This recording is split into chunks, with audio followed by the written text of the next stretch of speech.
आप सब लोग? आई होप आप सब लोग बहुत अच्छे होंगे। देखो आज की वीडियो में हम लोग शुरू करने वाले हैं आपकी क्लास 10th की हिस्ट्री का चैप्टर नंबर 2 जो है आपका नेशनलिज्म इन इंडिया। इसकी वन शॉट रिवीजन वीडियो होने वाली है ये। एंड आप लोगों ने जो प्रीवियस वाली वीडियो थी मेरी जिसमें हमने चैप्टर को डिटेल में 2.5 घंटे में कंप्लीट कर दिया था, लेकिन सब कुछ पढ़ते हुए अगर आप लोगों ने वो वीडियो ना देखी हो तो आप लोगों को डिस्क्रिप्शन बॉक्स में लिंक मिल जाएगा, आप उसको भी चेकआउट कर सकते हैं। एंड आज हम लोग पढ़ते हैं आपका इसका वन शॉट रिवीजन वाली वीडियो होने वाली है जिसमें हम लोग सब कुछ कंप्लीट करेंगे along with the important topics, important questions, everything. चलो शुरू करते हैं। आपको देखो स्टार्टिंग में आपको बता रखा है वर्ल्ड वॉर 1 के बारे में, तो उसमें सबसे पहले आपको ये पता होना चाहिए बेसिक रूप से कि आखिर वर्ल्ड वॉर 1 कब से लेकर कब तक हुआ था। तो आपको पता होगा 1914 से लेकर के 1918 तक हमारा फर्स्ट वर्ल्ड वॉर चला था ना। उसमें कंट्रीज कौन कौन सी इन्वॉल्व थी? एक आपकी थी अलाइड पावर्स जिन्होंने आपस में ये कर रखा था कि अगर हम पे अटैक होता है किसी एक भी कंट्री पे तो बाकी सब जो है आ जाएंगे सबको। अच्छा, एक यहाँ पे थी आपके सेंट्रल पावर्स। अब जीतती कौन है हारती कौन है? आई होप आपको पता होगा। जो सेंट्रल पावर्स थी ये हार जाती है, देन जो आपके अलाइड पावर्स है ये जीत जाती है। अलाइड पावर्स में कौन कौन है? फ्रांस है, रशिया है, ब्रिटेन यानी कि यूके है, आपका यूएसए है और इटली है, ये सब कंट्रीज थी। अब यहाँ पर सेंट्रल पावर्स में कौन कौन थी? जर्मनी, ऑस्ट्रिया हंगरी, बुल्गारिया और ऑटोमन जो आपका मुस्लिम एम्पायर था, ये जो कंट्रीज इसके अंदर थी। अब देखो इसके बाद आप लोगों को ये पता होगा आखिर वर्ल्ड वॉर 1 के इफेक्ट्स क्या क्या हुए थे लोगों पे, इंडियंस पे या बाकी अलग अलग कंट्रीज में आखिर प्रॉब्लम्स क्या हुई थी, इफेक्ट्स क्या हुए थे। तो क्योंकि हमको पता है जब वर्ल्ड वॉर 1 चल रहा था तो हम लोग ब्रिटिशर्स के अंडर थे, तो यानी कि हम कह सकते हैं कि वर्ल्ड वॉर 1 हो चाहे 2 हो, दोनों में इंडिया ने इनडायरेक्टली पार्टिसिपेट तो किया है। अब देखो एक और चीज, अगर वहां पे वॉर चल रहा है तो वॉर के टाइम पे क्या हो रहा था, जो भी लोग वहां पे विलेजेस में थे आपके उन सबको आर्मी में रिक्रूट करने के लिए बुलाया गया। क्योंकि वहां पे उन लोगों को बुलाया गया तो जो खाना था ऑब्वियसली बात है आर्मी को लड़ने के लिए खाना चाहिए, तो वहां पे जो विलेजेस में जो फूड का प्रोडक्शन हो रहा था, एग्रीकल्चर हो रहा था, वहां से सारे खाने को ऑलमोस्ट खाने को वहां पर मंगवाया गया था। इससे क्या हुआ था, फूड की शॉर्टेज हो चुकी थी इन द विलेजेस में जो नॉर्मल लोग वहां पे रह रहे थे। अब अगर खाने की शॉर्टेज हो गई है, डिमांड अभी भी उतनी ही है, तो क्या होगा, प्राइसेस बढ़ जाएंगे। अनएम्प्लॉयमेंट बहुत बढ़ रही थी उस टाइम पे। प्लस आप देखोगे कि जो आर्मामेंट है यानी कि जो आपके वेपन्स वगैरह है इन सब पे खर्चा बहुत बढ़ गया था, बाकी चीजों पे खर्चा नहीं बढ़ रहा था। तो यहाँ पे कई चीजें, यहाँ पर कुछ प्रॉब्लम्स यहाँ पर वर्ल्ड वॉर 1 की वजह से हो रही थी। देखो पहले मैंने क्या बोला, जो यूजुअल कमोडिटीज है जो नॉर्मल चाहिए एक इंसान को दिन में जीने के लिए, उनके प्राइसेस बढ़ चुके थे क्योंकि डिमांड उतनी ही थी, सप्लाई कम हो चुकी थी, सारा खाना वहां जा रहा था तो उनके प्राइसेस बढ़ चुके थे। अच्छा, फिर बताया मैंने ब्रिटिशर्स की आर्मी में फोर्सफुल तरीके से रिक्रूट करा जा रहा था सारे ही इंडियंस को कि आपको आना ही आना है, फोर्सफुल था तो आना पड़ा। अच्छा, फिर देखो और प्लस में देखो, एक तो वैसे ही खाना वहां जा रहा है सारा का सारा, प्लस क्रॉप के फेल होने की वजह से वहां पर और ज्यादा फूड की शॉर्टेज हो गई थी। प्लस आपने देखा होगा इन्फ्लुएंजा आ गया था उस टाइम पे, एक पैंडेमिक एक बीमारी आ चुकी थी जिसकी वजह से 12-13 मिलियन लोगों की डेथ भी हो गई थी। That was the world war 1। कब हुआ, कब से कब तक हुआ, कौन सी कंट्रीज इसमें इन्वॉल्व थी और इससे क्या क्या इसके इफेक्ट्स हुए इंडियंस वगैरह पे। ठीक है, आई होप यहाँ तक का समझ में आओगा। अब आगे देखते हैं। तो अगर बात करें हम सत्याग्रह की, क्योंकि हम लोगों को पता है इस टाइम पर एक ऐसा लीडर हमारे सामने आने वाले थे जो कि काफी ट्रांसफॉर्म करने वाले हैं हमारे इंडिया को, या कहो इंडिया के सिस्टम को। अब वो कौन होंगे? हमारे महात्मा गांधी, ऑब्वियसली MK गांधी। देखो वो क्योंकि अफ्रीका से आए थे, अफ्रीका में उन्होंने रेसिज्म के खिलाफ लड़ाई लड़ी थी। अच्छा, वहां पर भी उन्होंने मास एजुटेशन किया था लेकिन नॉन वायलेंस से ही किया था, तो जिसमें उन्होंने कहा सत्याग्रह यानी कि सत्य के लिए लड़ो, सच की लड़ाई लड़ो लेकिन बिना वायलेंस करे। तो वही वाला कॉन्सेप्ट जो है वो यहाँ पर लेकर आए थे कि सत्य यानी कि स्ट्रगल करो लेकिन किसके लिए? सच्चाई के लिए, और विदाउट वायलेंस करो। तो यही वाला कॉन्सेप्ट को यहाँ पर लेकर आए थे। अच्छा, और आए कब थे इंडिया में? आप देखोगे 1915 में हमारे इंडिया में आ गए थे, 14 के अराउंड। लेकिन आने के बाद इन्होंने आते ही यानी कि आए और रिवोल्ट करना शुरू कर दिया, नहीं, 1-2 साल पहले इन्होंने आते ही अपना दायरा मतलब ब्यौरा करा कि भाई कहाँ पे क्या चल रहा है, इंडिया में क्या हो रहा है क्या नहीं हो रहा है। हालांकि उनको खबर पहले से ही थी, अफ्रीका में जब वो थे उनको न खबर था कि हाँ इंडिया में क्या हो रहा है, आखिर ब्रिटिशर्स क्या कर रहे हैं। इसलिए वो आते हैं, काफी जगहों का ब्यौरा करते हैं आते ही, और फिर जो है 2 साल बाद रिवोल्ट करना शुरू करते हैं। मेन जो है इनके स्टार्टिंग में आते ही 3 रिवोल्ट करते हैं, ये आपका चंपारण रहेगा, आपका खेड़ा रहेगा एंड देन आपका अहमदाबाद वाला रहेगा।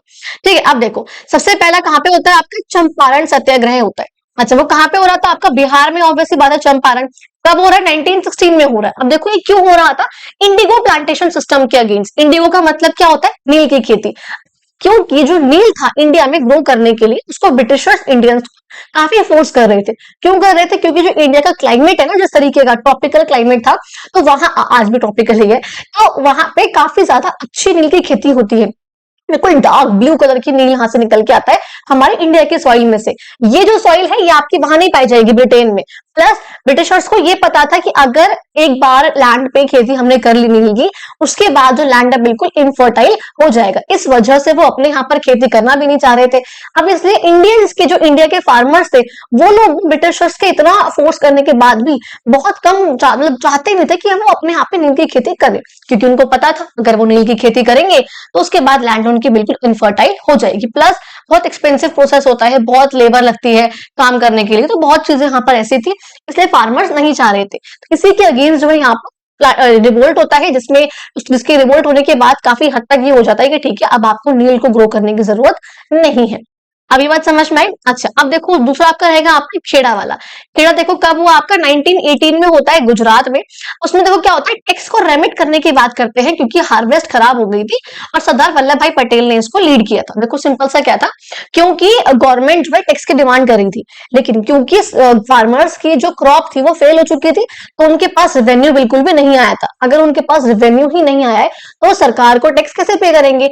उस टाइम पे वो डिमांड कर रहे थे कि आप कृपया करके इस बार टैक्स को माफ कर दो, रेमिट कर दो, जिसकी वजह से ये रिवोल्ट हुआ था। सरदार वल्लभ भाई पटेल ने इसको लीड किया था और काफी सक्सेसफुल ये रिवोल्ट आपका रहेगा। थर्ड आपका आएगा अहमदाबाद के मिल स्ट्राइक। खेड़ा और अहमदाबाद दोनों ही गुजरात में है, दोनों ही ऑलमोस्ट 1918 में हो रहे हैं, कुछ 17-18 दिन का फर्क था दोनों ही रिवोल्ट में। अच्छा अब इसमें देखो क्या होता है, वहां पे जो वर्कर्स थे जब वो काम कर रहे थे अगेंस्ट कॉन्ट्रैक्टर्स के अंडर, तो वो डिमांड कर रहे थे 35% उनकी सैलरी में, उनके वेजेस में हाइक का, बढ़ने का, लेकिन जिसके लिए कॉन्ट्रैक्टर ने मना करा कंटिन्यूअसली। अब रिवोल्ट होने के बाद, जब रिवोल्ट होता है काफी टाइम तक, उसके बाद जो है मान जाता है, सक्सेसफुल होता है और 25% का हाइक जो है उनके सैलरी में, उनके वेजेस में कर दिया जाता है। तो यानी कि 35% वेजेस के हाइक की डिमांड करी थी, लेकिन एट दैट 25% का डिमांड का वेजेस उनको हाइक का मिल गया था। ये बात समझ में आई। तो ये आपके गांधी जी के आते ही कौन से 3 इंपॉर्टेंट मूवमेंट रहे थे, चंपारण का, खेड़ा का और आपका अहमदाबाद की मिल स्ट्राइक। उसके बाद देखो बात करते हैं रॉलेट एक्ट की। अब जब अगर आप लोगों ने मेरी वो वाली वीडियो देखी है जिसमें मैंने डिटेल में समझाया हुआ है, मैंने बताया हुआ है उस वाली वीडियो में कि रॉलेट एक्ट एक्चुअल में एक ऐसा एक्ट था जो कि वर्ल्ड वॉर के टाइम पे लाया गया था, लेकिन इसको लाइक इंडियन मेंबर्स के जो काउंसिल में बैठे हुए थे उनके बार बार अपोजिशन के बाद भी इस लॉ को और बाद तक के लिए एक ऐसे बढ़ा दिया गया था कि ठीक है इसका टाइमलाइन और बढ़ा दो, ड्यूरेशन और बढ़ा दो, तो बाद तक ये रिवोल्ट ये जो लॉ था ये आया था। इसमें देखो था क्या, इसमें सिंपली रॉलेट एक्ट में ये कहा गया था, अगर गवर्नमेंट को लगता है कि कोई भी इंसान पे उसको डाउट होता है कि भाई ये इंसान जो है कुछ कर सकता है, जो भी इंडियन उसके बारे में कुछ बुरा भला कह रहे हैं जो भी है, तो वो उनको 2 साल के लिए बिना किसी ट्रायल के अपने पास डिटेन करके रख सकते हैं। That was about the Rowlatt act. तो ये इसमें कहा गया था, और आप देखोगे इंपीरियल लेजिस्लेटिव काउंसिल के द्वारा जो ऊपर बैठी होती है यूनियन पे, उसके द्वारा ये 18 मार्च 1918 में 1919 में एक्ट जो है पास हुआ था, जब इंडियन मेंबर्स काफी अपोज कर रहे थे, लेकिन वो ये ब्रिटिशर्स को किसकी सुननी है। अब ब्रिटिशर्स के पास इसके बाद ये राइट आ गया था कि वो 2 साल तक बिना किसी ट्रायल के सिर्फ और सिर्फ डाउट के बेसिस पर अपने पास किसी भी इंडियन को डिटेन करके रख सकते हैं। That was about the Rowlatt act. ये बात समझ में आई। अब देखो आगे, अब अगर हम बात करते हैं जलियांवाला बाग का मैसेकर, आपको पता है कब हुआ ये, 13 अप्रैल 1919 को। अब देखो हुआ क्यों था, को पता होगा जब ये वाला इवेंट हुआ आपका, ये वाला रॉलेट एक्ट वाला, इसके बाद 10 अप्रैल को 2 बहुत इंपॉर्टेंट लीडर्स थे। अब अच्छा इस रॉलेट एक्ट के अगेंस्ट लोग बाग रिवोल्ट भी कर रहे हैं, रिवोल्ट हो रहा है। इसी रिवोल्ट में 10 अप्रैल को डाउट के एप्रीहेंशन के बेसिस पर ब्रिटिश गवर्नमेंट ने 2 काफी इंपॉर्टेंट लीडर थे, एक थे आपके डॉक्टर सत्यपाल और एक थे आपके सफुद्दीन किचलू। इन दोनों को ना उन्होंने अरेस्ट कर लिया था। अब इस बात से लोग और गुस्सा हो गए। प्लस आप देखो कि 12 अप्रैल को हमारी कंट्री में मार्शल लॉ इंपोज हो गया था और जनरल डायर आ चुका था। अब जब ये आया, अब मार्शल लॉ हो गया, यानी कि कहीं पर भी 4 से ज्यादा लोग असेंबल नहीं हो सकते, चाहे पीसफुली ही क्यों ना होना हो। अब 13, लेकिन ये जो बात थी 12 अप्रैल वाली, ये सब लोगों तक नहीं पहुंच पाई थी। उस टाइम फोन है, ये सब चीजें हैं, गूगल आराम से पहुंच गई, खबर पहुंच गई सारे में, अच्छी खबर एक दिन के अंदर अंदर। 13 अप्रैल को थी बैसाखी। अब यहाँ पे एक बहुत बड़ा अमृतसर में जलियांवाला बाग है, जहां पर कई लोग मिले थे उस बैसाखी के फेस्टिवल को सेलिब्रेट करने के लिए। कुछ लोग मिले थे जो ब्रिटिशर्स की बेकार सी पॉलिसीज है उनको अपोज करने के लिए। अच्छा अब ये बात क्योंकि मार्शल लॉ इंपोज हुआ है, वो खबर उन तक नहीं पहुंची है, अब वो सब जो है आपस में मिल गए। अब ये बात पहुंच गई डायर तक। डायर को गुस्सा आया, डायर आया जलियांवाला बाग में, सारे गेट्स उसने बंद कर दिए और ओपन फायर कर डाला सिटीजन्स पे।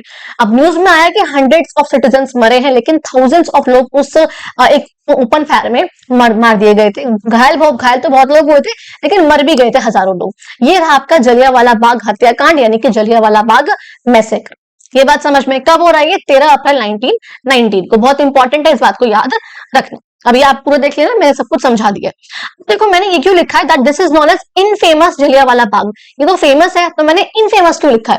देखो इनफेमस का मतलब होता है एक ऐसा इवेंट जो कि किसी बेकार चीज के लिए, किसी बुरी चीज के लिए फेमस हो, उसे हम बोलते हैं इनफेमस जलियांवाला बाग। तो इनफेमस हमने इसलिए बोला है क्योंकि कोई अच्छी चीज तो है नहीं जिसके लिए फेमस हुआ है, बहुत बुरी चीज है, बेकार चीज है, तो इसलिए इनफेमस वर्ड यहाँ पे हम यूज करते हैं।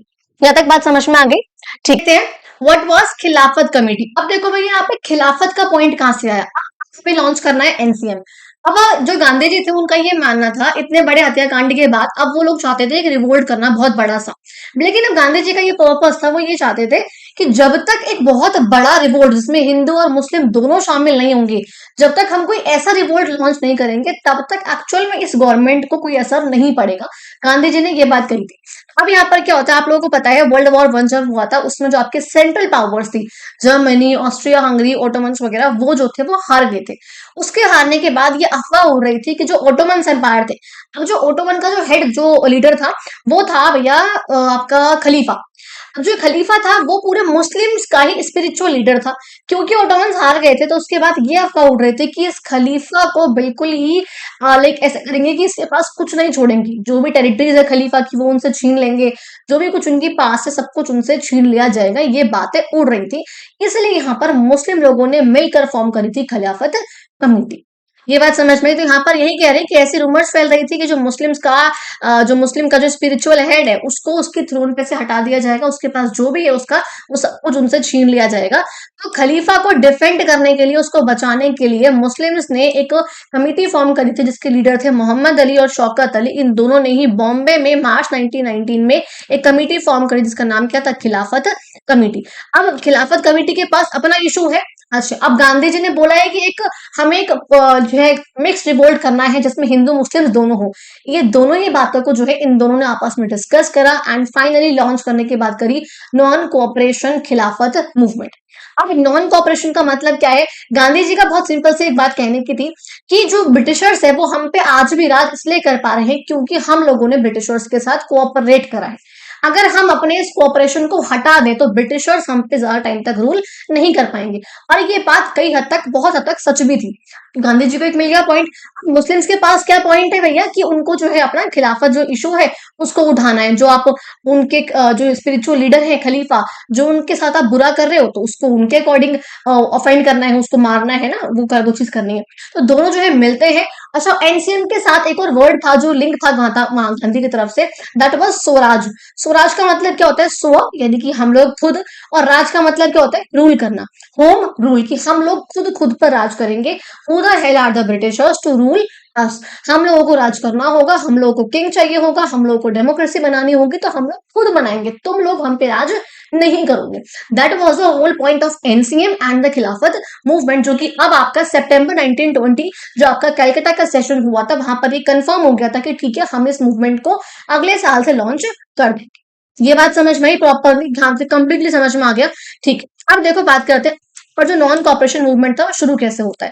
सितंबर 1920 कलकत्ता सेशन में कह तो दिया कि हाँ करेंगे, लेकिन उसके बाद जो अंदर ही का कांग्रेस थी, जो आपकी आईएनसी थी, जो कांग्रेस थी, उसके अंदर काफी डिबेट हो रही थी।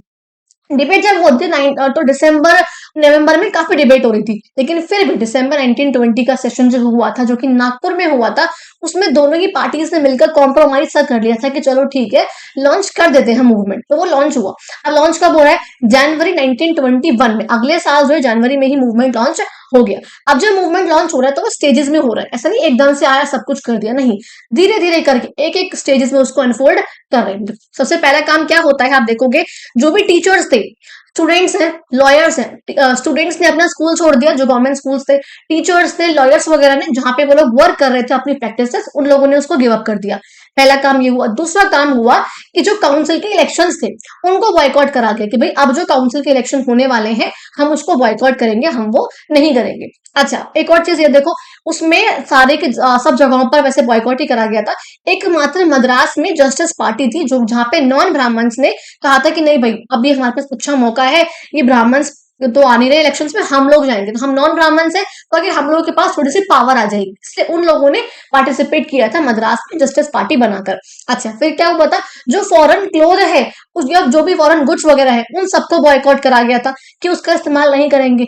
प्लस एक और चीज थी यहाँ पर कि जो लिक्विड शॉप्स वगैरह थी ना, जैसे लिक्विड शॉप्स का मतलब जो ड्रिंक वाली जो शॉप्स होती है, उन सबके बाहर पिकेटिंग करेगी। ना पिकेटिंग का मतलब क्या होता है, उन सबके शॉप्स के बाहर खड़े हो जाना और उसके एंट्रेंस को ब्लॉक कर देना ताकि कोई भी और लोग जो है वहां पर अंदर दुकान में ना जा सके, तो उसकी सेल नहीं हो पाएगी, बहुत नॉर्मल सी बात है। तो ये सब जो है यहाँ पर स्टेजेस में करा गया था।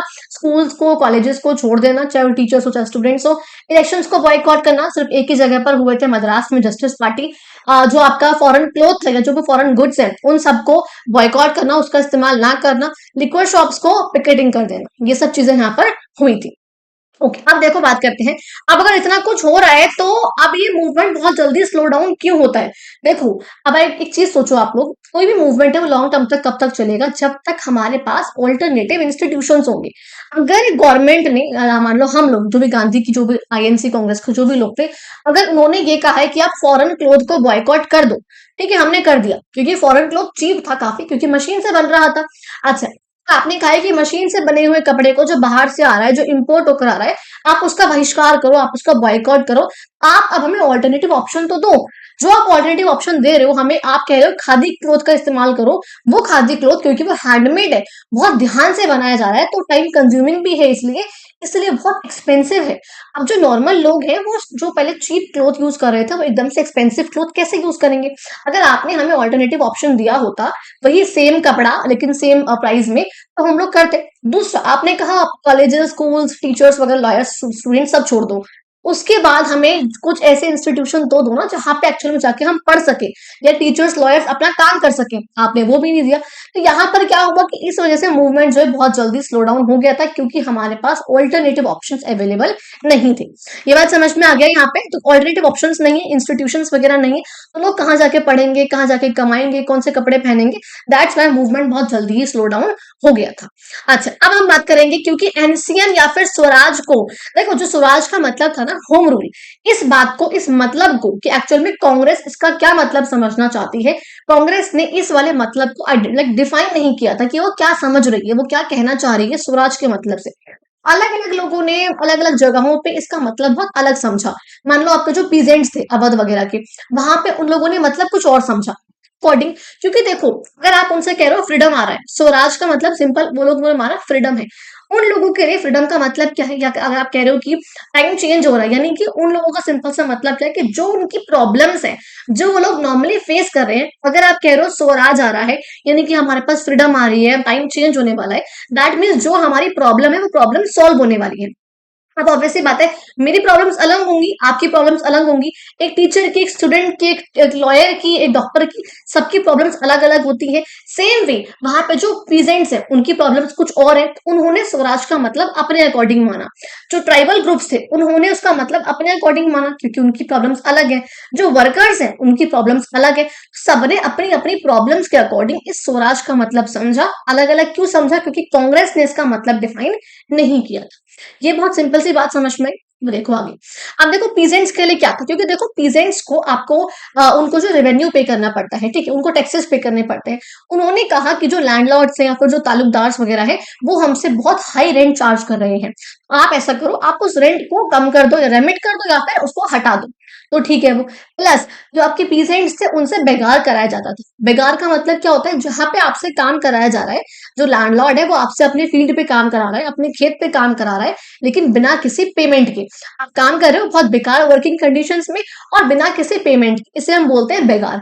पीजेंट्स के लिए ये एक प्रॉब्लम थी, तो पीजेंट्स ने इस स्वराज का मतलब अपने अकॉर्डिंग लिया कि हमारे लिए ये जो वॉर है या फिर जो ये मूवमेंट है, ये तालुकदार्स के अगेंस्ट है, ये लैंडलॉर्ड्स के अगेंस्ट है, ताकि हमारा बेगार हट सके और जो टैक्सेस की डिमांड, जो रेवेन्यू की डिमांड हमसे करी जा रही है, वो डिमांड कम हो सके। ये बात समझ में। सेकंड, ट्राइबल्स के लिए क्या है, क्योंकि आप लोगों को पता है हमारे यहाँ पे जो ट्राइबल्स हैं उनके पास शुरुआत से ये अधिकार थे कि वो अपने जो फॉरेस्ट वाला एरिया है वहां पे रहे, वहां पे रह रहे तो वहां पे जो आपके ट्रीज वगैरह है उनकी देखभाल भी करेंगे, लेकिन वहां पे जाकर अपने कैटल वगैरह को ग्रेज भी कराएंगे, वहां जाकर जो फ्यूल वुड वगैरह कलेक्ट करेंगे, फ्रूट्स वगैरह कलेक्ट करेंगे, अपना खाना वाना वहीं से खाएंगे, लेकिन उन पेड़ों को बचाएंगे भी, कोई काट ना सके उनको, उस चीज से। याद आ गया चिपको मूवमेंट 1973 वाला, आपका ज्योग्राफी चैप्टर नंबर 2, याद आया कुछ, वहां पढ़ा होगा आप लोगों ने सेक्रेड ग्रोव्स का पॉइंट। तो वही वाला पॉइंट यहाँ पर है कि भैया उनके पास अब जो ब्रिटिश गवर्नमेंट आई उसने क्या कहा कि नहीं, अब तुम्हारे पास ऐसे कोई राइट्स नहीं है, तुम अलग जाके रहो, तुम्हारे पास कोई पेड़ों का सामान लेने का, उनको यूज करने का कोई अधिकार तुम्हारे पास ऐसा नहीं है। उन लोगों की लड़ाई उस चीज से थी, ठीक है, उसके लिए उन लोगों ने गुरिल्ला मूवमेंट वगैरह भी लॉन्च किया था। फुल वीडियो में आप लोग समझ में आ जाएगा। अच्छा, फिर देखो बात करते हैं जो प्लांटेशन वर्कर्स थे, यानी कि जो असम वगैरह में जो टी गार्डन्स वगैरह थे वहां पे काम कर रहे थे। नाउ प्लांटेशन क्या होता है, प्लांटेशन का सिंपल सा मतलब क्या है, जहां पर एक बहुत बड़े फील्ड पे सिर्फ एक क्रॉप को उगाया जा रहा हो, that is simply called plantation. वहां पर क्या था, उन लोगों को ना, जो टी गार्डन्स पे लोग काम कर रहे थे, उनके ऊपर ये रेस्ट्रिक्शन थी कि वो बिना ब्रिटिश ऑफिशियल्स के परमिशन के बिना इस ग्राउंड को छोड़कर, इस स्पेस को छोड़कर बाहर नहीं जा सकते हैं। वहां पे एक एक्ट पास हो रखा था, इनलैंड एमिग्रेशन एक्ट ऑफ 1859 का, तो वो पास हो रखा था। अगर जब तक वो एक्ट है आप बिना परमिशन के नहीं जा सकते। अब अगर आपको परमिशन ले भी रहे हो, 99% केसेस में आपको परमिशन मिलती ही नहीं थी। उन लोगों के लिए प्रॉब्लम क्या थी, स्पेस से बाहर निकलना और अपने रिश्तेदारों के पास, अपने माँ बाप के पास जाना, उनसे मिलना, उससे बाहर जाना। तो सब ने अपने अपने अकॉर्डिंग इस प्रॉब्लम को समझा, सबका अपना अपना पर्सपेक्टिव था इस एनसीएम मूवमेंट को लेकर। ये बात समझ में आई यहाँ तक कि एनसीएम क्यों आया, कब आया, दो कम्युनिटीज का मिलकर आया, मुस्लिम्स ने भी इसमें पार्टिसिपेशन किया। समझ में आ गई यहाँ तक की बात। चलो देखो अब मूवमेंट खत्म क्यों होगा। गांधी जी की बहुत सिंपल से एक बात कहते थे गांधी जी कि जब तक, अच्छा, नॉन वायलेंस ही क्यों कहा था गांधी जी ने, गांधी जी ने इसलिए कहा था नॉन वायलेंस क्योंकि उनका सिंपल सा कहने का अर्थ ये था, अगर आप लोग नॉन वायलेंट रहोगे तो सामने वाला यानी कि जो ब्रिटिश के लोग हैं वो भी नॉन वायलेंट रहेंगे, वो ज्यादा से ज्यादा आप अरेस्ट कर लेंगे, बस मारेंगे नहीं, लेकिन अगर आप लोग वायलेंट हुए तो वो आपको डबल मारेंगे, वो डबल वायलेंट हो जाएंगे। इसलिए वो लोग जो है गांधी जी मना करते थे कि आप लोग नॉन वायलेंट ही रहो।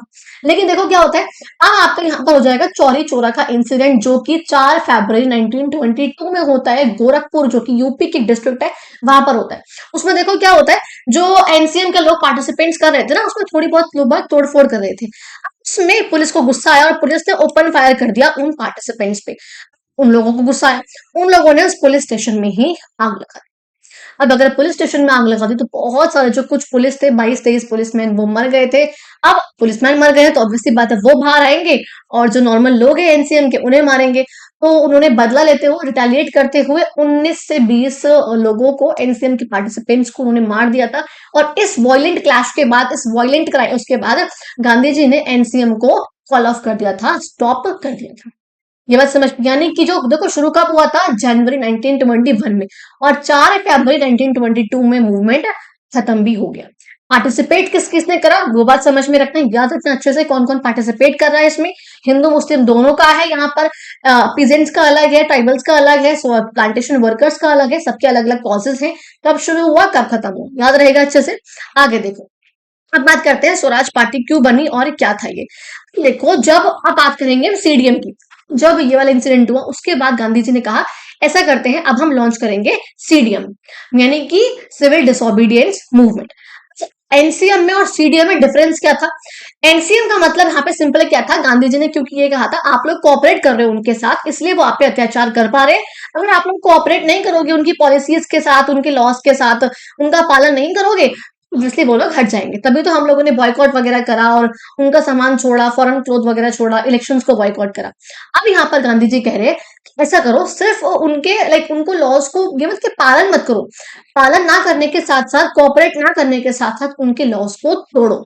जहां पर ये वाला पर्सपेक्टिव आ जाएगा कि लॉस को पालन तो करना ही नहीं है, साथ साथ लॉस को तोड़ो, उनके लॉस को वायलेट करो, तब उससे हम कहेंगे आपका सिविल डिसोबीडियंस मूवमेंट, कि आप उनके लॉस को डिसोबे कर रहे हो, उनको तोड़ रहे हो, वायलेट कर रहे हो। ये बात समझ में आई, बहुत सिंपल सा। देखो क्योंकि अब लोग बाग थक गए थे, बहुत 1-1.5 साल से रिवोल्ट कर रहे थे, कोई सॉल्यूशन हो नहीं रहा था, कोई डिसीजन निकल नहीं रहा था। अब यहाँ पर कई लोगों ने बोला कि भैया यहाँ पे इलेक्शन होने वाले हैं काउंसिल के, हम लोग तो पार्टिसिपेट करेंगे उसमें। कुछ लोग थे ऐसे जो कह रहे थे कि नहीं नहीं पार्टिसिपेट नहीं करते हैं। लेकिन कुछ लोग ऐसे भी थे जो कह रहे थे कि भैया ऐसा करते हैं, काउंसिल के अंदर बैठकर जहां पे ब्रिटिशर्स अपने डिसीजन ले रहे हैं वहां बैठकर उनकी पॉलिसीज को मना करते हैं, उनकी पॉलिसीज में इंटरफेयर करते हैं। ये काम कौन कर रहा है? इंडियन मेंबर जो चाहते हैं कि हमें काउंसिल के इलेक्शन से पार्टिसिपेट करना चाहिए। अब यहाँ पर ये होगा, इसलिए इसके लिए यहाँ पर आप देखोगे सीआर दास और मोतीलाल नेहरू इन दोनों ने मिलकर स्वराज पार्टी बनाई, क्योंकि इनका सिंपल सा मतलब ये था, कहना ये था कि पार्लियामेंट में बैठकर, काउंसिल में बैठकर उनकी पॉलिसीज को हमको अपोज करना है। तभी एक और रास्ता बनेगा कि हम अंदर से हम उनको देख पाएंगे, अंदर से हम उनकी पॉलिसीज को अपोज कर पाएंगे, उनको हम समझ पाएंगे। ये बात उन्होंने यहाँ पर कही थी। तो यहाँ पर यानी कि वो काउंसिल की जो पॉलिटिक्स चल रही है उसमें वो लोग वापस जाना चाहते थे। इसमें मेन नाम कौन कौन से आपके? सीआर दास और मोतीलाल नेहरू। अच्छा, आप एक और चीज देखोगे, जो सुभाष चंद्र बोस जी हैं और जो आपके जवाहरलाल नेहरू जी हैं, ये दोनों अभी भी उनका ये था, नहीं नहीं ये सब करने की कोई जरूरत नहीं है, मूवमेंट करते रहो, रेडिकली मूवमेंट करो, बस उसी में आगे बढ़ते रहो तो जो है सब कुछ हो पाएगा। ऐसे भी लोग तो जो मना कर रहे थे। अच्छा, अगर आप हिस्ट्री की भाषा में समझोगे तो सीआर दास और मोतीलाल नेहरू जो कि थोड़े से नॉर्मल लेवल के हैं, इन लोगों को कहा गया था मॉडरेट्स, जो कि चाह रहे हैं कि ठीक है कोई बात नहीं, ऐसा भी कर लो, कोई बात नहीं, काउंसिल में भी चले जाओ, ऐसे ऐसे करके। कुछ लोग ऐसे थे जो बिल्कुल रेडिकल है, बोस और नेहरू जी जैसे, उन्हें कहा गया था एक्सट्रीमिस्ट, कि वो एक्सट्रीमिस्ट है, वो भैया बस रेडिकल मूवमेंट करते रहो, कोई ये काउंसिल काउंसिल की जरूरत नहीं है, बस रिवोल्ट करो। ऐसे भी लोग यहाँ पर थे। अच्छा, अब देखो यहाँ पर एक और दिक्कत हुई। अब अजय ब्रिटिशर्स ने अपना दिमाग लगाया और ब्रिटेन में एक नई गवर्नमेंट फॉर्म हुई थी, टोरी गवर्नमेंट। उसने क्या कहा कि जो कॉन्स्टिट्यूशन यहाँ पे चल रहा है इंडिया में, इसमें कुछ चेंजेस को सजेस्ट करने के लिए उन्होंने कहा ऐसा करते हैं, हमने अपनी गवर्नमेंट में एक कमीशन बिठाई है जिसका नाम है साइमन कमीशन। साइमन कमीशन क्यों है? क्योंकि उसका लीडर था सर जॉन साइमन। अच्छा, सर नाम कहां से आया? सर लगाने की इन लोगों में गंदी आदत थी, किसी के भी नाम के आगे सर लगाना, ये सर वो सर, तो ये उन लोगों की अपनी टाइटल देने की इन लोगों की गंदी आदत थी, तो वही वाला नाम था उनका भी। सर जॉन साइमन, मैं नहीं बोल रही, I will say John Simon. John Simon उसका लीडर था और उन्होंने कहा था कि भैया ठीक है, हम लोगों ने बैठाई है साइमन कमीशन, उनके नाम पर थी वो, जिसका मोटिव क्या था? अच्छा, 1927 में ये कमीशन बैठी थी, जिसका मोटिव था कि इंडिया में जो कॉन्स्टिट्यूशन के चेंजेस करने हैं उसमें सजेशन देना, इसका काम था। अब इसमें 7 मेंबर थे और 7 में से एक भी मेंबर इंडिया का नहीं था। अच्छा, इंडिया के मेंबर नहीं है, तब भी ये लोग चाहते हैं कि जिस कॉन्स्टिट्यूशन की इंडिया वाले डिमांड कर रहे हैं, या जो यहाँ पर बना हुआ है थोड़ा बहुत सिस्टम, उसमें चेंजेस करते हैं। इस बात पे इंडिया वाले हो गए थे नाराज। और जब 1928 में ये साइमन कमीशन इंडिया वापस आई थी, इंडिया में आई थी, एंटर लिया था, इसका स्वागत हुआ था गो बैक साइमन के नारों से। ये स्लोगन लगे थे, वापस जाओ, we don't need you Simon, go back Simon के यहाँ पे नारे लगे थे। ये बात समझ में आ गई? ये अच्छे से समझ में आ गया, ठीक है। अब देखो नेक्स्ट बात करते हैं डोमिनियन स्टेटस। अब देखो इसका मतलब क्या होता है। स्टार्टिंग में जब 1914-15 का टाइम चल रहा था, या मान लो 17 का टाइम जब चल रहा था, फर्स्ट वर्ल्ड वॉर के बाद का या उससे बीच का, उस टाइम पे जो इंडिया के लोग थे, जो कांग्रेस वगैरह थी, वो डिमांड कर रहे थे कि भैया ठीक है, आप हमें ऐसा करो, डोमिनियन स्टेटस दे दो। इसका मतलब क्या होगा? जहां पर जो इंडियंस है अभी भी ब्रिटिश के अंडर रहेगा, इंडिया का जो पूरा का पूरा आपकी कंट्री है वो ब्रिटिश के अंडर रहेगी, ब्रिटेन के अंडर रहेगी, लेकिन कुछ ऑटोनॉमी, कुछ थोड़ी बहुत पावर आप हमको दोगे, इंडियंस को दोगे, लेकिन ठीक है, जो भी हमें कोई बड़ा डिसीजन लेना होगा तो उसमें आप ही हमारे ऊपर बैठे होंगे। ये डिमांड हम लोग 17 में कर रहे थे, 1917-16 के अराउंड अराउंड। अब इस वाली डिमांड को इन लोगों ने अब एक्सेप्ट करा। अब इन्होंने कहा कि ठीक है, ऐसा करते हैं, एक फैक्ट आएगा, अभी देखो समझते हैं। ये मत समझ में आई? देखो पहले यहाँ तक का पॉइंट समझो एक बार, कि एक सेमी ऑटोनोमस स्टेटस देने की बात हुई थी, जहां पर इंडिया बिना ब्रिटिश के परमिशन के कुछ नहीं कर सकती है, और जो मोनार्क है वो अभी ब्रिटिशर्स का हेड रहेगा, लेकिन थोड़ी बहुत ऑटोनॉमी, थोड़ी बहुत पावर जो इंडियंस के पास आ जाएगी। दैट वाज डोमिनियन स्टेटस, जिसकी डिमांड हम लोग 1917 के आसपास कर रहे थे। ये बात याद रखना। अभी इससे रिलेटेड एक और चीज बताऊंगी। तो देखो बात करते हैं कांग्रेस सेशन जो होता है लाहौर का 1929 में। लाहौर में 1929 में आपका कांग्रेस का सेशन होता है, जिसमें जवाहरलाल नेहरू जी ये कहते हैं कि भैया ऐसा करते हैं कि हम लोग लेकर आएंगे पूर्ण स्वराज। पूर्ण स्वराज की डिमांड यहाँ पर करी गई थी, यानी कि फुल इंडिपेंडेंस फॉर इंडिया। 1929 में उन्होंने कहा कि अब हमें डोमिनियन स्टेटस वगैरह नहीं चाहिए। अच्छा, अब 1929 के आसपास ना ब्रिटिशर्स ने जब ये देखा उनको कि कुछ भी काम वाम नहीं कर रहा है ना, 1929 में ही इन्होंने कहा ब्रिटिशर्स ने, ठीक है अब हम तुमको ना डोमिनियन स्टेटस देते हैं। उनको चाहिए था ना 10 साल पहले, अब तुमको हम देते हैं, लेकिन अभी भी ये कहा कि अनस्पेसिफाइड फ्यूचर है, कब देंगे पता नहीं, लेकिन दे देंगे, उन्होंने ये कहा अभी। अच्छा जी, ऐसा करोगे? इंडियंस को आया गुस्सा। इंडियंस ने कहा नहीं नहीं, इस डोमिनेंट स्टेटस की डिमांड तो हम 10 साल पहले कर रहे थे भैया, अब नहीं चाहिए हमको। अब तो हमको चाहिए 1929 के सेशन में क्या डिसाइड हुआ, क्या हुआ आपका पूर्ण स्वराज। अब हमको चाहिए पूर्ण स्वराज यानी कि कंप्लीट इंडिपेंडेंस, फुल इंडिपेंडेंस, या आधा अधूरा कुछ नहीं चाहिए, अभी हम कंप्लीट चाहिए। अच्छा जी, अब इसके लिए यहाँ पे कहते हैं, तो कब आ रही है ये आपकी 29 में आ रही है, ठीक है 29 में आई है। इसके लिए यहाँ पर 26 जनवरी को आप देखोगे, 26 जनवरी ये देखो लिखा हुआ है मैंने, 26 जनवरी 1930 को इसको कहा गया कि ठीक है इस दिन से ये इन्फोर्स हो जाएगा और हम इस दिन को अपने यहाँ पे इंडिपेंडेंस डे मनाएंगे। इस दिन हम लोग शपथ वगैरह लेंगे और यहाँ पर हम लोग डिसाइड करेंगे कि इस दिन 26 जनवरी 1930 को हमारे इंडिया का इंडिपेंडेंस डे मनेगा, क्योंकि हम लोगों ने डिमांड करी है पूर्ण स्वराज के, हमें मिल जाएगा वो। लेकिन क्योंकि जो उनका ये मूवमेंट था या फिर कहो जो भी उन लोगों ने डिमांड करी कि डिमांड ऑल ओवर इंडिया तक रीच नहीं कर पाई, उसका सपोर्ट नहीं मिल पाया, वहीं पे खत्म हो गई थी। यहीं से एक बात समझो, एक बात सुनो मेरी, हमारा जो कॉन्स्टिट्यूशन था एक्चुअल में हमारा बनना कब शुरू हुआ था, आप देखोगे 9 दिसंबर 1946 में संविधान का बनना शुरू हुआ था। अच्छा, 26 नवंबर 1949 को संविधान बनकर तैयार हो गया था, लेकिन फिर भी जो हम मनाते हैं अपना रिपब्लिक, अच्छा एक बात मुझे बताओ, 26 नवंबर 1949 को या 26 नवंबर अगर आप आपका देखो तो क्या हम उस दिन कुछ मनाते हैं, नहीं मनाते।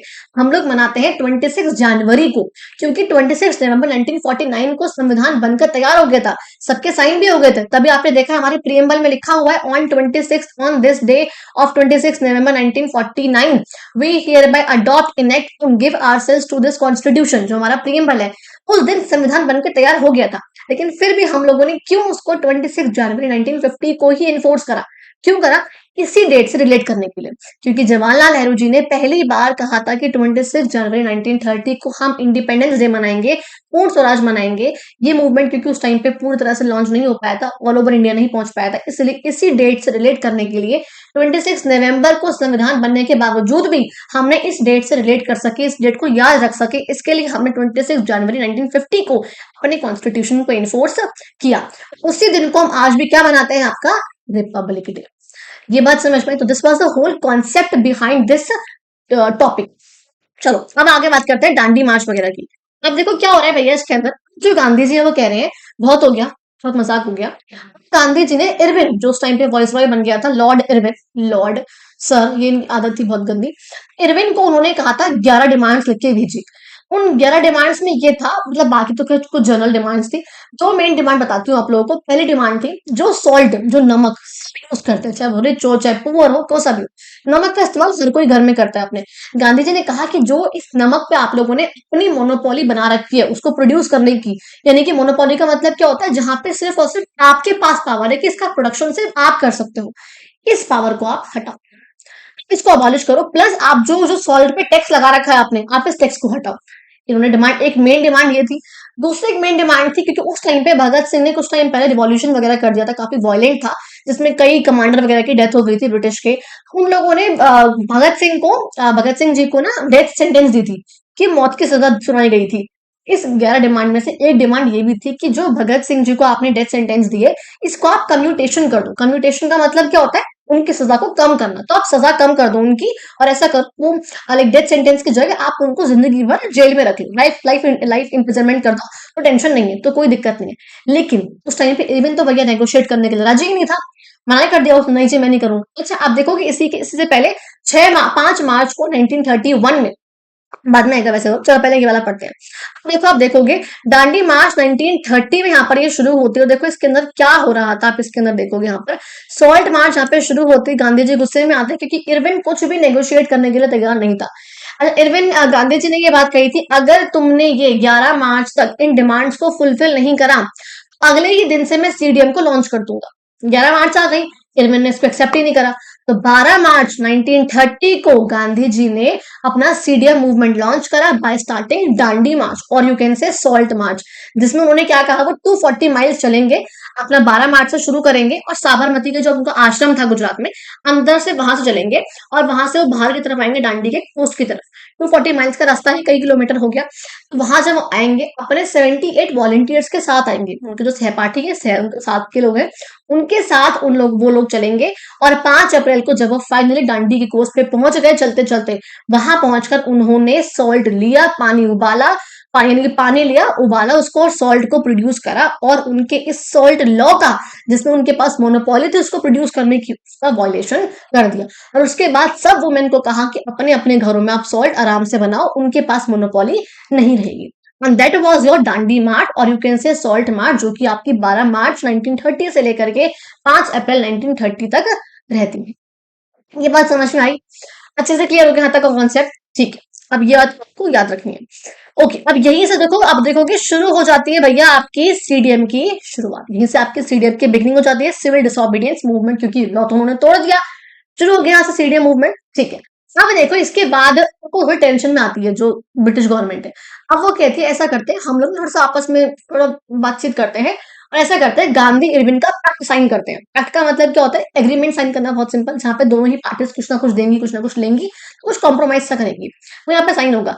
5 मार्च 1931 को यहाँ पर गांधी इरविन पैक्ट साइन होगा, जिसमें गांधी जी तो ये कहेंगे कि ठीक है हम ऐसा करते हैं, जो राउंड टेबल कॉन्फ्रेंस है आपकी, हम उसमें पार्टिसिपेट करेंगे, जो कि लंदन में हो रही थी।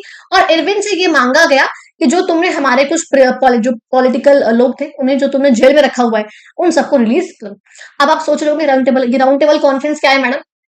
ना, तो देखो ब्रिटेन में 3 राउंड टेबल कॉन्फ्रेंस हो रही थी। बहुत सिंपल सा मतलब क्या, राउंड ऐसे टेबल में कॉन्फ्रेंस चल रही है, सब अलग अलग कंट्री से लोग आ रहे हैं, तो वो पार्टिसिपेट कर रहे हैं, बातचीत कर रहे हैं, कोई डिस्कशन वगैरह कर रहे हैं। इसमें से जो फर्स्ट और थर्ड वाली राउंड टेबल कॉन्फ्रेंस थी, फर्स्ट और थर्ड वाली, इन दोनों ही कॉन्फ्रेंसेस को जो आपके कांग्रेस था उसने लाइक अटेंड नहीं करा था, बॉयकॉट करा, मना कर दिया, हमें अटेंड नहीं करना। अच्छा, ये दोनों ही 1929 से लेकर 31 के बीच में हो रही थी। इन 2-3 सालों में ये 3 कॉन्फ्रेंस हुई थी, लेकिन बी आर अम्बेडकर ने तीनों को अटेंड किया था। तो कहते नहीं नहीं, मैं तो तीनों को अटेंड करूंगा, आराम से जाऊंगा। अच्छा, तो यहाँ पर क्या था, क्योंकि फर्स्ट राउंड टेबल कॉन्फ्रेंस को कांग्रेस ने अटेंड नहीं करा, उसका बॉयकॉट करा, तो सेकंड वाली आरटीसी में यानी कि कॉन्फ्रेंस में ब्रिटिशर्स चाहते थे कि गांधी जी आओ, लंदन में आओ, क्योंकि ब्रिटेन में हो रही थी वो, लंदन में आओ और वहां आके पार्टिसिपेट करो। इस वाले पैक्ट में इरविन ने यही डिमांड रखी थी कि जो सेकंड राउंड टेबल कॉन्फ्रेंस हो रही है लंदन में, आपको आना है, उसको अटेंड करना है। आपके यहाँ से और भी लोग आ रहे हैं ना, जैसे आप मुस्लिम में से, मुस्लिम पार्टी से बहुत लोग आ रहे हैं, अंबेडकर जी आ रहे हैं, बहुत लोग आ रहे हैं, तो आप भी आओ, उसको अटेंड करो, बातचीत करो, डिस्कशन करते हैं, देखते हैं क्या होता है। अब गांधी जी ने क्या मांगा उसमें कि ठीक है मैं आ जाऊंगा, लेकिन तुमको जो हमारे कुछ प्रिजनर्स को, तुमने हमारे पॉलिटिकल लोगों को जेल में रखा हुआ, उनको रिलीज कर दो। ये बातें हुई। That was the pact signed on 5 March 1931 named as Gandhi Irwin pact. अच्छा ठीक है, अब देखो यहाँ पर क्या होता है, जाते हैं वो मीटिंग में जाएंगे, जब वो वहां पे जाएंगे और देखेंगे ना कि यहाँ पे कुछ नहीं हो रहा है, कुछ वहां पे खास नहीं हुआ, डिसएग्रीमेंट हुए बहुत। अब डिसएग्रीमेंट क्यों होगा अभी आगे समझाऊंगी आप लोगों को, सेपरेट इलेक्टोरेट की बेसिस पर उस पॉइंट पे हुआ था काफी डिसएग्रीमेंट था, क्योंकि वहां से वापस आ गए वो, कुछ वहां पे अटेंड नहीं हुआ, कुछ वहां पे अचीव नहीं हुआ। जब वो यहाँ पर आए उन्होंने देखा कि यहाँ पे अलग ही कॉन्सेप्ट चल रहा है। यहाँ पे जो ब्रिटिशर है उन्होंने, जो अब्दुल गफ्फार खान थे, वो उन्हें पहले भी अरेस्ट कर चुकी थी कांग्रेस, उन्हें फिर से अरेस्ट कर लिया, वो जेल में पड़े हुए हैं। प्लस कांग्रेस को भैया यहाँ पे इलीगल डिक्लेयर कर दिया गया। अच्छा जी, प्लस यहाँ पे जब महात्मा गांधी को भी कुछ टाइम के लिए अरेस्ट कर लेंगे उससे पहले, तो वहां पे वायलेंट क्लैशेस हो जाएंगे, कई प्रॉब्लम हो जाएगी, जिसकी वजह से गांधी जी कहेंगे कि ठीक है 1930 से लेकर के 1931 तक आपका सीडीएम चलता है, उसके बाद गांधी जी इसको 1 साल के लिए विड्रॉ कर लेंगे।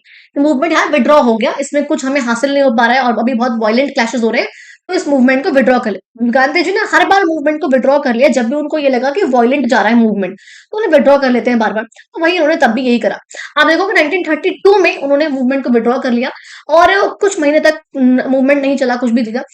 1932 के सॉरी एंड तक आते आते उन्होंने दोबारा से मूवमेंट को रिलॉन्च कर दिया, दोबारा से रिलॉन्च नहीं, उन्होंने मूवमेंट को रिलॉन्च कर दिया। तो 32 से लेकर 34 तक उन्होंने मूवमेंट को लाइक दोबारा मूवमेंट चलता रहा। लेकिन आप देखो ना, लोग बागों ने पहले एनसीएम में पार्टिसिपेट करा, एनसीएम में करा तब भी उन्हें कुछ नहीं मिल पाया था, फिर उन्होंने हार हट के सीडीएम में करा पार्टिसिपेट, सीडीएम में 1 साल तक रहे, पार्टिसिपेशन करा, रिवोल्ट कर रहे हैं, प्रोटेस्ट कर रहे हैं, पीसफुल रह रहे हैं, अपनी बातों को, अपनी काम छोड़ रहे हैं, सब काम कर रहे हैं, वो लॉज भी तोड़ रहे हैं, लेकिन तब भी कुछ हासिल नहीं हो पा रहा ब्रिटिशर से।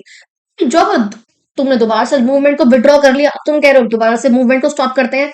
अब जब तुम कुछ महीने बाद दोबारा से मूवमेंट को लॉन्च करोगे, जो लोगों की जो एनर्जी है, जो उनका पोटेंशियल था, जो उनका इंटरेस्ट था, एंथुसियाज्म था, वो सब खत्म हो जाएगा। तो लोग बाग आप इतने एंथुसियास्टिक होके मूवमेंट को दोबारा मूवमेंट में पार्टिसिपेट नहीं करेंगे, और आप देखोगे मूवमेंट जो है यहीं पर अपना मोमेंटम, अपना पोटेंशियल लॉस्ट कर देगा। और 32 के बाद जब यहाँ पे मूवमेंट 1 साल चलेगा, उसमें बहुत कम लोग पार्टिसिपेट करेंगे, बहुत कम लोगों का इंटरेस्ट आएगा, ये सब चीजें वहां होंगी। ये बात समझ में आ गई। ठीक है, अब देखो आगे देखते हैं आपका, नेक्स्ट देखते हैं। अब हम बात करते हैं किस तरीके से जो आपका सिविल मूवमेंट था, सीडीएम था, वो अलग अलग लोगों के लिए अलग अलग था। जिस तरीके से एनसीएम को लोगों ने अलग अलग रूप से अपने अपने अकॉर्डिंग समझा था, इस सेम तरीके से सीडीएम को भी लोगों ने अपने अपने अकॉर्डिंग समझा था। यहाँ पे आप सबसे पहले देखोगे रिच पीजेंट, जो अमीर पीजेंट्स है ना, ये बहुत ऐसे वो नहीं है, लेकिन आपको कुछ समझना है, एक बार याद जरूर रखना है। जो रिच पीजेंट्स थे उनके लिए था भैया हाई रेवेन्यूज के अगेंस्ट, क्योंकि जो गवर्नमेंट थी वो बहुत हाई रेवेन्यू डिमांड कर रही थी, और क्योंकि क्रॉप फेल हो गई थी तो उन लोगों के पास इतना पैसा नहीं था, तो उन लोगों के लिए जो मूवमेंट था वो उस हाई रेवेन्यूज के अगेंस्ट था। सेकंड आप देखोगे पुअर पीजेंट्स, उनके लिए हाई रेवेन्यूज तो था ही, प्लस में लैंडलॉर्ड का एक्सेसिव रेंट भी था जिसको वो माफ नहीं कर रहे थे। तो वो लोग चाहते थे जो अनपेड रेंट है उसको माफ कर दिया जाए।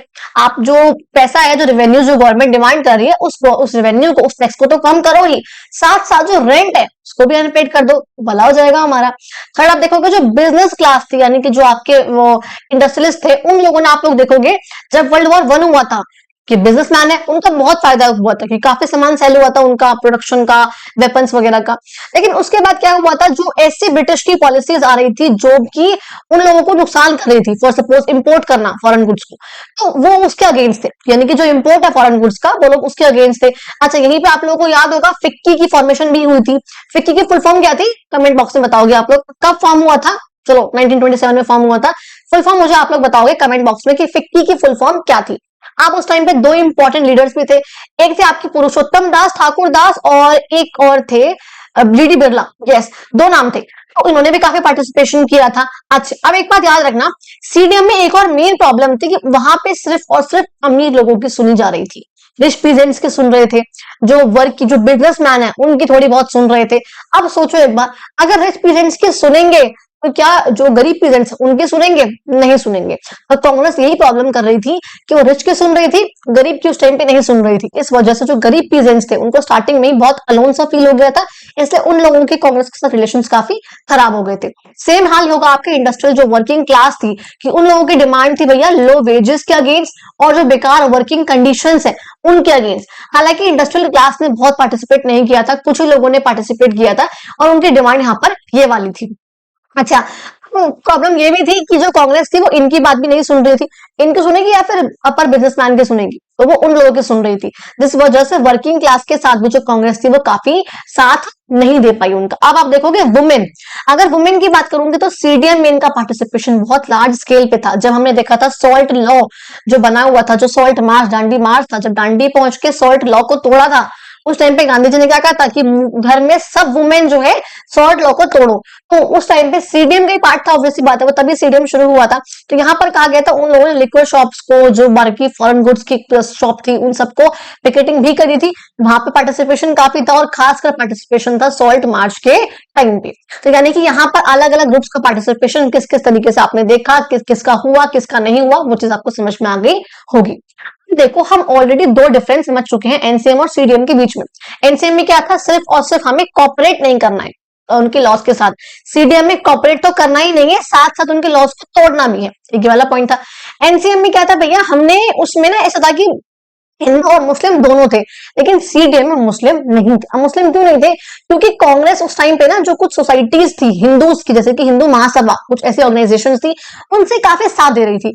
मुस्लिम्स को बहुत अलग फील हो रहा था। प्लस एनसीएम में तो भैया मुस्लिम्स का अपना फायदा था, खिलाफत इशू, इसमें क्या था, इसमें तो उनके पास कुछ भी नहीं था, इसलिए उन लोगों ने इसमें भी साथ नहीं दिया। वुमेन का पार्टिसिपेशन वहां पे कम रहा, यहाँ पे ज्यादा रहेगा सीडीएम में। प्लस वहां पर सारी ही क्लासेस की बात सुनी गई थी, वो पीजेंट्स थे, लोअर थे, अपर थे, कोई भी थे। यहाँ पर सिर्फ और सिर्फ जो रिच लोग होते उनकी बात सुन रहे थे, क्योंकि यहाँ पर जो कांग्रेस थी थोड़ा सा ऐसे ना, मतलब बैकवर्ड नहीं होना चाहती थी। वो कांग्रेस उस टाइम पे ऐसे हो गई थी कि अगर मैंने किन्हीं भी लोगों को सपोर्ट करा जिसके अगेंस्ट वो बड़े लोग हैं, तो मैं प्रॉब्लम में आ जाऊंगा, आ जाएंगे जो भी है। तो कांग्रेस वालों ने उस टाइम पे रिच लोगों को सपोर्ट ज्यादा करा था, और अमीर रिच को, पुअर को कम करा था।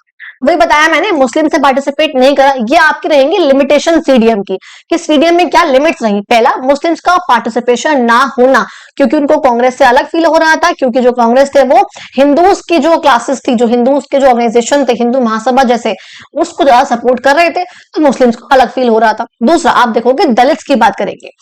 आपको याद होगा कि दलित, जिन्हें पहले के टाइम पे अनटचेबल्स कहते थे, उन अनटचेबल्स ने भी इसमें पार्टिसिपेशन नहीं किया था, क्योंकि उन लोगों को काफी अलग फील हो रहा था, अपर कास्ट की बात ज्यादा सुनी जा रही थी। प्लस आप लोगों को याद होगा कि गांधी जी ने उन्हीं अनटचेबल्स को एक नाम दिया था, हरिजन। गांधी जी ने एक बात कही थी कि आज से आने वाले 100 साल तक भी हमारे यहाँ पे इंडिपेंडेंस नहीं आ पाएगी जब तक हम लोग ये जो हिंदू में अलग अलग क्लासेस हैं, अनटचेबल्स हैं, हम उनको अपने साथ नहीं ले लेंगे। जब तक हम लोग यूनाइट नहीं हो जाएंगे तब तक आने वाले 100 साल तक भी इंडिपेंडेंस नहीं आ पाएगी। ये बात गांधी जी ने बहुत पहले ही कह दी थी वैसे तो। अब देखो दलित ने पार्टिसिपेट नहीं करा था क्योंकि जो कांग्रेस थी वो अपर कास्ट के साथ ज्यादा एसोसिएटेड थी, तो लोअर क्लास की ना तो बात सुनते थे ना उन लोगों ने इसलिए पार्टिसिपेट करा। आप बता चुके हो जो वर्किंग क्लास है उसने भी पार्टिसिपेट नहीं करा था क्योंकि वो रिच लोगों की बात सुन रहे थे, बिजनेसमैन की बात सुन रहे थे, उनकी नहीं सुन रहे थे, तो पार्टिसिपेट क्यों करेंगे वो लोग, एक ही वाला था। देखो यहाँ पर भैया आपकी प्रॉब्लम होती है जब अम्बेडकर जी डिमांड करते हैं, वहां पर जब अम्बेडकर डिमांड करते हैं आपकी सेपरेट इलेक्टोरेट की। देखो इसका मतलब क्या होता है सेपरेट इलेक्टोरेट का, बहुत सिंपल सा अर्थ है। इसका मतलब होता है मान लो जो भी वोटिंग होती है हमारी उसमें क्या होता है आप लोगों को पता हो, हमारे मान लो लोकसभा है, लोकसभा में आपके पास 543 सीट्स है।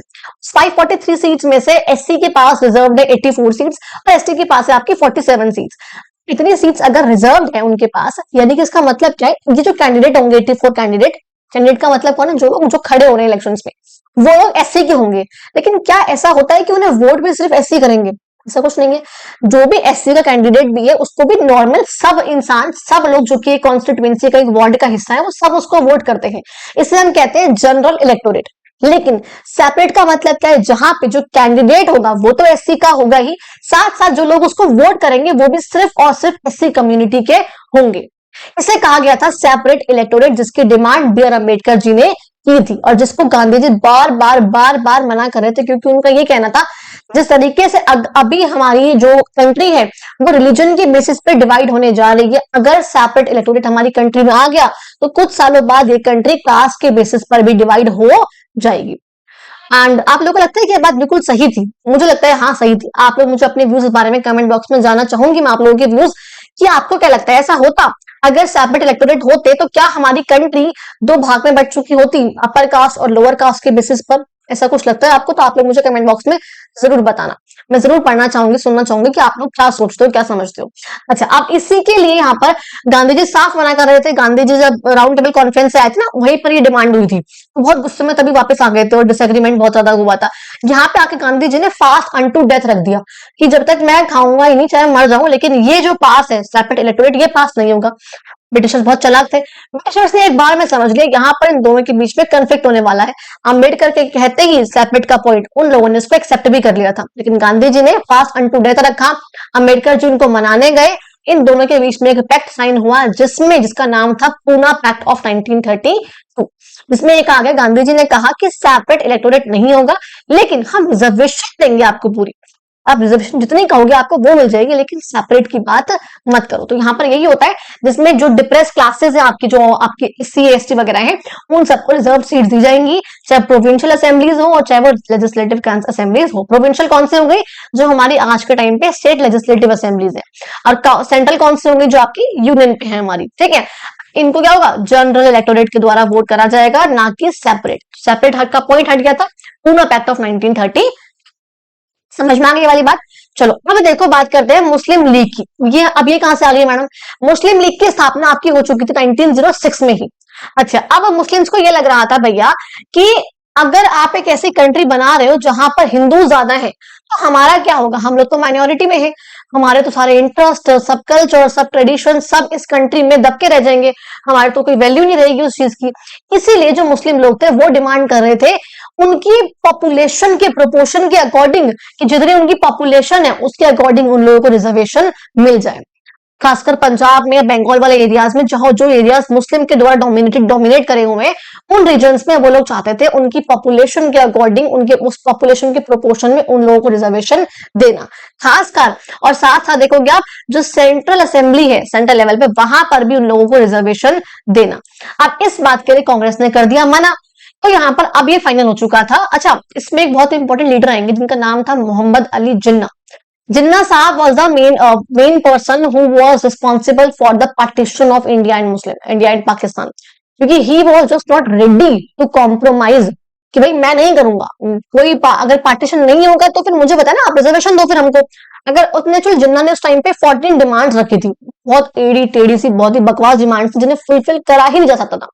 14 डिमांड्स रखी थी उसने गांधी जी के आगे, कांग्रेस के आगे, लेकिन उनको फुलफिल करना पॉसिबल ही नहीं था। ठीक है, मतलब बहुत ही इलॉजिकल सी, ये भी दो हमको, वो भी दो, ये भी हमारा, वो भी हमारा, ऐसी डिमांड्स थी। उस टाइम पे ये हो गया था कांग्रेस और मुस्लिम्स के बीच में ये तो नहीं हो पाएगा, अब तो इनको अलग ही होना पड़ेगा, तो हिंदू वर्सेस मुस्लिम, इंडिया वर्सेस पाकिस्तान होकर ही रहेगा। चलो ठीक है, आप बता चुके हो ऑलरेडी सीडीएम वर्सेस एनसीएम में। अगर बात करूं सिमिलैरिटीज की, देखो क्या रहेगा, दोनों ही मूवमेंट्स को गांधी जी ने लीड करा, दोनों ही मूवमेंट्स नॉन वायलेंट थे और एंटी ब्रिटिश थे। भैया ब्रिटिशर्स के खिलाफ है ना, एंटी इंडियन थोड़ी है। अच्छा, दोनों ही मूवमेंट को सप्रेस कौन करेगी, आपके ब्रिटिशर्स, पोर्तुगीज तो नहीं आएंगे सप्रेस करने के लिए। अब डिफरेंसेस क्या रहेंगे बता चुकी हूँ। एनसीएम में हमने सिर्फ और सिर्फ लॉस को ऑबे नहीं करा था, पालन नहीं करा था, कॉपरेट नहीं कर रहे थे, लेकिन सीडीएम में हम उसको लॉस को तोड़ेंगे भी। ठीक है, पालन तो करेंगे नहीं, तोड़ेंगे भी। सेकंड, एनसीएम जो था वो थोड़ा छोटा था, 1 साल चला। सीडीएम फिर भी आपका चल गया था 2-2.5 साल, क्योंकि पहले रहेगा 1 साल तक, फिर बीच में कुछ महीने नहीं रहेगा, फिर 1 साल करीब तक रहेगा, तो चल गया था। एनसीएम में पार्टिसिपेशन काफी था आपका मुस्लिम्स का, ठीक है, काफी अच्छा खासा, दलित वगैरह भी थे, लेकिन सीडीएम में नहीं था। सीडीएम में वुमेन्स का काफी था, उसमें नहीं था। समझ में आ गया वाला पॉइंट, तो ये आपका डिफरेंस रहेगा सीडीएम और एनसीएम के बीच का। अब देखो लास्ट पॉइंट पे आते हैं, which is our Indian allegory. Allegory का मतलब क्या होता है, आप लोगों ने चैप्टर 1 में भी पढ़ा होगा। एलिगरी का मतलब होता है जब हम किसी भी आइडिया को, जो नॉर्मल आइडिया, एब्स्ट्रैक्ट आइडिया है बस, उसको हम कोई शेप दे रहे हैं, that is we will call it allegory. जहां पर हमारे दिमाग में आया लालच, उसको आपने कोई शेप दे दी। हमारे दिमाग में आया टेररिज्म, कंट्री, समझ गए, तो आपने उसको एक शेप दे दी, आपने उसका फ्लैग बना दिया, तो आपने उसको शेप दी। इस तरीके से जब हम किसी भी नेशन को, किसी भी कंट्री को अब हम रिप्रेजेंट करते हैं, तो हम उसकी एक शेप बनाते हैं, एक फिगर बनाते हैं, जो कि यूजुअली हम फीमेल से उसको रिप्रेजेंट करते हैं, which we called as allegory of the nation. तो यहाँ पर आप लोगों को पता होगा, जैसे हमारे इंडिया के एलिगरी कौन है, भारत माता। आप लोगों की बुक में फिगर दिखा रखी है, जहां पे भारत माता के एक हाथ में आपको दिख रहा होगा व्हाइट टॉवल है, लाइक उसको पहुंचने का, कि जो एक वुमेन है वो क्या क्या कर सकती है, उस पिक्चर में ये दिखाया गया। अभी दिखाऊंगी, ये देखो, इस पिक्चर को पेंट किसने करा था, रविंद्रनाथ टैगोर जी ने करा था। इस पिक्चर को पहली बार बनाया था आपके बंकिम चंद्र चट्टोपाध्याय जी ने, लेकिन इसको पेंट करा था फर्स्ट टाइम, आप देखोगे, रविंद्रनाथ टैगोर ने, जो कि रविंद्रनाथ टैगोर के भाई थे, उन्होंने इसको पेंट करा था। अब उसके एक हाथ में, उनके भारत माता के एक हाथ में था आपका व्हाइट क्लॉथ, एक हाथ में था उनका, आप देखोगे एक बुक थी, जिस बुक में ये था कि वुमेन पढ़ भी सकती है, एक वो था। एक हाथ में माला थी कि वुमेन स्पिरिचुअल भी हो सकती है, और एक हाथ में राइस, जो चावल होते हैं, चावल की खेती थी, कि वुमेन खेती भी कर सकती है। एक वुमेन क्या क्या कर सकती है, 4 रूल उसमें दिखाए गए थे उसके। आप लोगों को ये याद होगा कि फर्स्ट चैप्टर में हमने देखा था जर्मन को रिप्रेजेंट करा गया था जर्मेनिया के द्वारा, जर्मेनिया वहां की एलिगरी थी। फ्रांस को करा गया था मेराइना के द्वारा, वो फ्रांस की एलिगरी थी। ये बात समझ में आ गई। देखो हम बात करते हैं थोड़ी सी स्वदेशी इंडियन फ्लैग की और स्वराज फ्लैग की। स्वदेशी इंडियन फ्लैग आपका, जब स्वदेशी मूवमेंट चल रहा था बंगाल में 1906 में, अब ये फ्लैग आया था। मैं यहाँ पे पिक्चर लगाना भूल गई, आई एम रियली सॉरी। मैंने नोट्स बहुत पहले बना लिए थे, लेकिन मुझे लगा मैं पिक्चर लगा दूंगी, बट मैं पिक्चर्स भूल गई, आई am really sorry for that. ठीक है, ओके।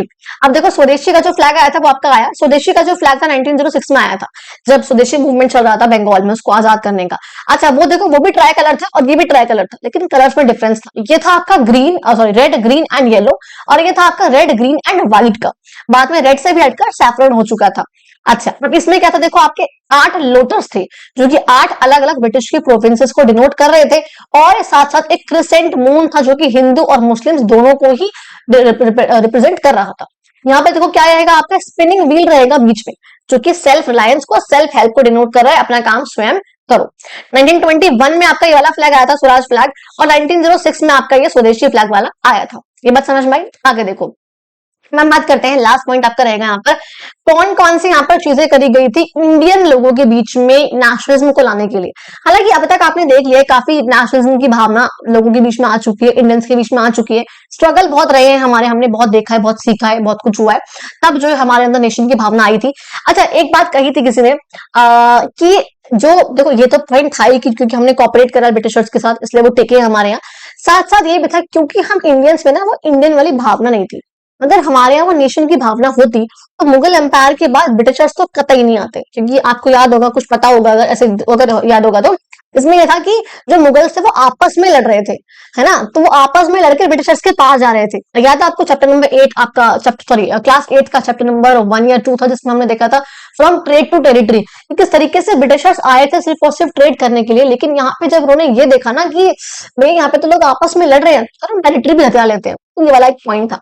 चलो खैर, तो देखो आप लोगों को ये पता होगा कि यूरोपियंस खासकर ब्रिटिशर्स हम इंडियंस को बहुत बहुत प्रिमिटिव कहते थे, बहुत बैकवर्ड कहते थे कि तुम्हारे पास कोई टेक्नोलॉजी नहीं है, तुम्हारा कोई ढंग का नहीं है, तुम लोग खुद को रूल नहीं कर सकते हो। अच्छा, आप देखोगे कुछ टाइम के लिए इंडियंस के मन में फीलिंग आ चुकी थी कि हाँ शायद हम लोग उतने डेवलप नहीं है, ये लोग बहुत डेवलप हैं, फीलिंग आ चुकी थी। लेकिन जब इंडियंस ने अपना पास्ट पढ़ा, अपना इतिहास पढ़ा, याद है आपको नालंदा यूनिवर्सिटी जो बिहार में थी, जहां से अलग जगहों से, वर्ल्ड के अलग अलग जगहों से लोग पढ़ने आते थे, वो हमारा कल्चर था। वहां उसको एक मुस्लिम एम्पायर ने, एक मुस्लिम रूलर ने उसको खराब आग लगा दी थी उसके अंदर, है ना, मुझे ये मुस्लिम रूलर था, उनको क्योंकि पता था ये बहुत आगे है, मच बियॉन्ड देयर लिमिट्स, है ना, देयर, आप क्या बोलूं, ठीक है, समझ जाओ आप लोग। देख रहे हैं कि इंडियंस के बीच में, इंडियंस के अंदर वो कलेक्टिव आइडेंटिटी की फीलिंग लाने के लिए उन लोगों ने क्या किया।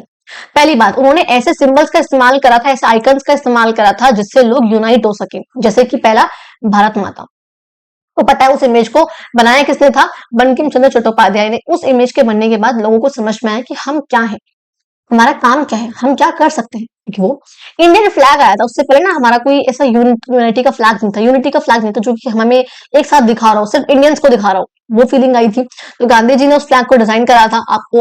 अच्छा, आप लोग मुझे बताओगे कि हमारे जो आज का फ्लैग है वो किसने डिजाइन करा था, किस नाम है, इतना आपको हिंट दे दिया मैंने, आप लोगों को बताना है। देखो मैं आपको 3 क्वेश्चन पूछे इस वीडियो में, आई थिंक फर्स्ट क्वेश्चन क्या पूछा है मुझे खुद भी नहीं याद है, सेकंड क्वेश्चन मैंने आप लोगों से पूछा था अभी इससे पहले वाला, कौन सा था क्वेश्चन, वो वाला भूल गई मैं भी यार, देखो देख लेना मैंने कौन सा क्वेश्चन पूछा है एक्चुअली आप लोगों से। एक तो मैंने पिक्चर देखने के लिए कहा था आप लोगों से कि आप तो थोड़ी बहुत खुद ही पिक्चर्स वगैरह बीच में सर्च कर लेना, बीच में देख लेना, ठीक है। अब आपसे एक और क्वेश्चन यहाँ पर मैं यहाँ पर आप लोगों से एक और क्वेश्चन पूछ रही हूँ कि जो आपका इंडियन फ्लैग है हमारा, जो आज के टाइम पर है, उसको डिजाइन किसने करा है। आपको तीनों क्वेश्चन आंसर देना है, मैं 3 क्वेश्चन पूछ चुकी हूँ, ये तो मुझे याद है, लेकिन पूछे कौन से वो नहीं याद आ रहा, तो आप लोग उसको एक बार देख लेना, ठीक है। अगर आप लोगों ने पूरी वीडियो देखी है तो आप लोगों को ऑब्वियसली पता ही है। अब देखो नेक्स्ट बात करते हैं, वंदे मातरम हमारा एक नेशनल सॉन्ग आया था, नेशनल सॉन्ग। अच्छा, इस वंदे मातरम सॉन्ग को जब स्वदेशी मूवमेंट चल रहा था 1906 बंगाल में, तभी इसको बहुत गाया गया था, हमारी यूनिटी दिखा रहा था ये, तो ये यहाँ पर था बिलोंगिंग को ऐसे दिखाने के लिए, हमारी कलेक्टिव बिलोंगिंग को। और लास्ट आपका रहेगा री इंटरप्रिटेशन ऑफ हिस्ट्री, यानी कि अपने इतिहास को दोबारा से पढ़ने में, जब हम लोगों ने ये देखा कि ये तो बकवास करने हैं, हम लोग बैकवर्ड नहीं है, हम लोगों का बस कल्चर अलग है, हमारा लिटरेचर, हमारी साइंस, हमारा कल्चर, हमारे ट्रेडिशंस, हमारा नाच, हमारी आर्ट, आर्किटेक्चर, ये सब बहुत एडवांस है as compare to you all guys, जो हमारा सामान लेकर अपने आप जाकर रखते हो म्यूजियम्स वगैरह में, ठीक है। तो समझ सकते हो मैं क्या बोलना चाहती हूँ, तो हमारे यहाँ का सब कुछ बहुत अलग है, और इस चीज ने इंडियंस को प्राइड वाली सेंस दी, गर्व वाला महसूस कराया। ओके, आई होप वीडियो बहुत, आई थिंक मैंने काफी छोटी बनाई है, और मैंने काफी कम टाइम में आप लोगों को पूरा चैप्टर में जो भी इंपॉर्टेंट पॉइंट्स थे, हर एक पैराग्राफ से जो मुझे समझ में आया, जो मुझे दिखा, जो बन सकता है, मैंने सब कुछ इस पर्टिकुलर 1.5 घंटे की आई थिंक वीडियो बनी है, मैंने इसमें डाल दिया है। आई होप आप लोगों को वीडियो अच्छी लगी, अगर आप लोगों को वीडियो अच्छी लगी तो प्लीज प्लीज प्लीज चैनल को सब्सक्राइब जरूर करना, वीडियो को लाइक करना, कमेंट करना, शेयर करना, अपने फ्रेंड्स को भी दिखाओ, उनको भी समझाओ, उनको भी शेयर करो, ताकि उनकी भी थोड़ी बहुत हेल्प हो जाए। एग्जाम्स आने वाले, बी प्रिपेयर गाइस, एंड अगर अच्छी लगी तो ऑब्वियसली बात है, एंड हाँ कमेंट करके जरूर बताना कोई प्रॉब्लम लगी हो, कुछ समझ में ना आया हो। अब आपको इस जो पीडीएफ है, इसका लिंक आपको नीचे टेलीग्राम चैनल का लिंक मिल जाएगा, आप लोग उसको ज्वाइन करके इस पीडीएफ को डायरेक्टली वहां से डाउनलोड कर सकते हैं। थैंक यू सो मच, अगर आप लोगों ने वीडियो एंड तक देखी हो तो I am really thankful to you guys, and आप लोगों ने देखी होगी वीडियो का तो आपको सब कुछ समझ में आ गया होगा, आप लोग पेपर में कुछ भी छोड़ के नहीं आओगे इस चैप्टर में से, अगर आएगा तो I can bet you guys. And हाँ, मैं धीरे धीरे करके वैसे अपने चैनल पे हर एक चैप्टर से जो भी आपके इंपॉर्टेंट पीवाईक्यूज आए हैं, सारे के सारे पीवाईक्यूज हर एक चैप्टर से जो भी आपके आए हैं, मैं सब कुछ सबकी वीडियो डालने वाली हूँ, सो स्टे ट्यून्ड। चैनल को सब्सक्राइब करके साइड में जो बेल आइकन से प्रेस कर देना, ताकि आप लोगों के पास अगली वीडियो की नोटिफिकेशन फटाफट से आ जाए। Thank you so much, and मिलते हैं अपनी अगली वीडियो में।